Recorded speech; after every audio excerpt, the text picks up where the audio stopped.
9.4 variability. I can find measures of variability. Awesome.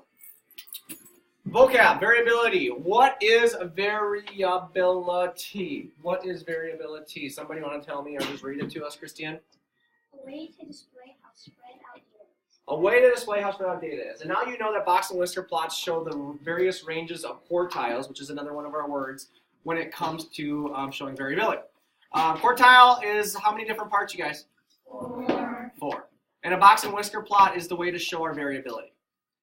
There are some rules involved in creating box and whisker plots. Most of the time you're going to just be analyzing and reading box and whisker plots. You're probably not going to be creating them. But for the purpose of this assignment, you are creating. So, rules, really quick. I'm using the cheat sheet side. Put your numbers in numerical order, or put your data in numerical order. Number 2, split all of that data into halves. Number 3, split the lower half of data into halves. Number 4, and then split the upper half of data into halves. So again, put them in numerical order, split them in half, split the lower half in half, split the upper half in half, and that gives you how many different quartiles, you guys? 4. Obviously 4. And then the last thing is to make a graph. This is an example of our first box and whisker plot.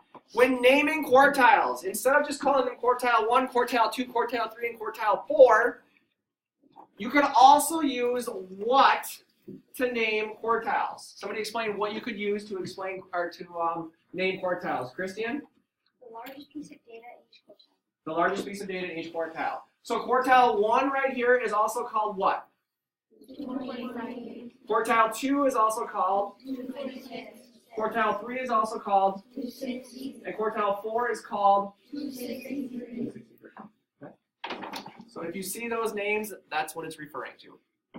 Last piece of data the last one we created is a box and whisker plot. And when you look at the second quartile and you look at the third quartile, somebody tell me what you notice. The second quartile and the third quartile, Ainsley.